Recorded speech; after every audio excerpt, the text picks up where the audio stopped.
بسم اللہ الرحمن الرحیم۔ السلام علیکم۔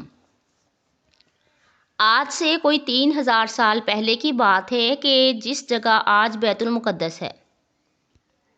یہاں ایک قوم آباد ہوا کرتی تھی، لیکن اس قوم کا کوئی بادشاہ نہیں تھا کہ جو انہیں لیڈ کرتا۔ لہٰذا انہوں نے اپنے ایک بہت بڑے بزرگ سے دعا کرنے کی گزارش کی۔ ان بزرگ نے ایک نیک بادشاہ کے لیے دعا کر دی، لیکن اس قوم نے پوچھا کہ اے نیک انسان، آپ نے دعا تو کر دی،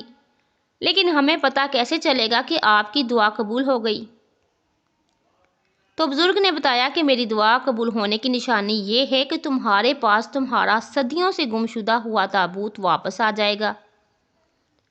اور یوں وہ دعا قبول ہو گئی، اور بنی اسرائیل کے پاس آیا صدیوں سے گم شدہ ہوا تابوت سکینہ، ایک حیرت انگیز تابوت کے جس کا ذکر قرآن پاک تک میں آیا ہے، اور اس کا یہ نام یعنی تابوت سکینہ بھی اللہ تعالیٰ کی طرف سے ہی دیا ہوا نام ہے۔ تابوت سکینہ یعنی سکون کا سامان رکھنے والا تابوت۔ یہ تابوت ان دو چیزوں میں سے ایک تھا کہ جسے حضرت موسیٰ علیہ السلام نے بذات خود اپنے ہاتھوں سے ڈیزائن کیا تھا۔ شمشاد یعنی باکس ووڈ کی لکڑی سے بنا 4 feet x 2.5 feet x 2.5 feet کی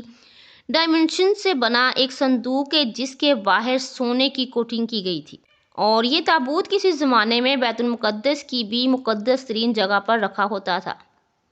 جہاں صرف اور صرف بنی اسرائیل کے سب سے بڑے ربی کو ہی جانے کی اجازت ہوتی تھی۔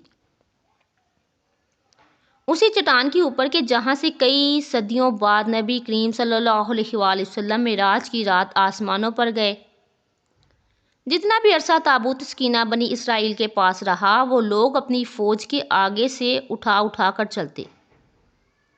اور کسی لڑائی میں انہیں کوئی شکست نہیں ہوتی تھی۔ یہ تابوت بنی اسرائیل کی سب سے قیمتی چیز بن گیا، لیکن کچھ بھی ہمیشہ کے لیے نہیں ہوتا۔ جس طرح بنی اسرائیل کے ایک بزرگ نے اپنی دعا میں اس تابوت کے واپس آ جانے کی پیشن گوئی کی تھی، ٹھیک اسی طرح ایک اور بزرگ نے اس کے دوبارہ سے گم ہو جانے کی پیشن گوئی بھی کر دی تھی۔ اور بالآخر 400 سال بعد کے جب بابل کے بادشاہ نے بیت المقدس کو اجاڑ کر رکھ دیا، تو یہ تابوت ایک بار پھر سے کہیں کھو کر رہ گیا۔ اس کے بعد تابوت سکینہ کا کیا ہوا کوئی نہیں جانتا، لیکن میں نے اس کے متعلق اپنے طور پر تھوڑی سی ریسرچ کی اور یہ نتیجہ نکالا کہ بابل کے بادشاہ کے حملے سے پہلے ہی جس چٹان کے اوپر وہ تابوت رکھا ہوا تھا، ان بزرگ نے اسی چٹان کے نیچے ایک سرنگ کھود کر اسے وہاں چھپا دیا، اور آج ہم جانتے ہیں کہ واقعی بیت المقدس کی اس مشہور چٹان کے نیچے ایک سرنگ موجود ہے، لیکن تابوت سکینہ آج اس سرنگ کے اندر نہیں ہے۔ ایسا اس لیے کیونکہ 11ویں اور 13ویں صدی کے صلیبی جنگوں کے دوران کچھ عیسائی راہب کے جو دنیا کے بہترین جنگجو بن گئے تھے، وہ بیت المقدس آئے اور وہاں سے بہت سارا سامان چرا کر واپس یورپ بھیجا،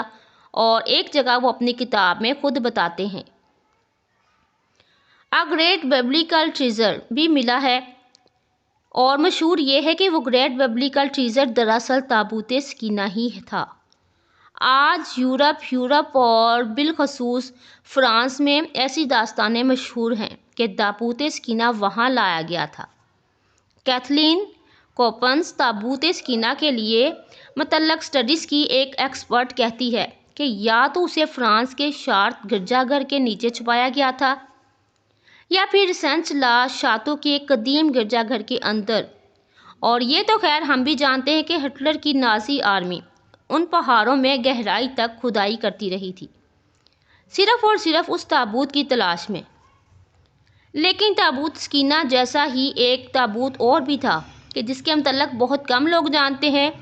اور وہ تابوت ذوالقرنین علیہ السلام کو حضرت آدم علیہ السلام کی اس خزانے میں چھپانے سے ملا تھا کہ جو خزانہ سورج غروب ہونے کی جگہ پر چھپا ہوا تھا،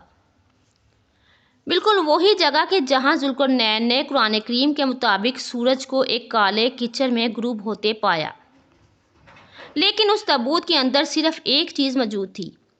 صرف ایک چیز، ریشم سے بنے 14 ایسے کپڑے کہ جن پر تمام انبیاء کرام کی اصل تصویریں بنی ہوئی تھی۔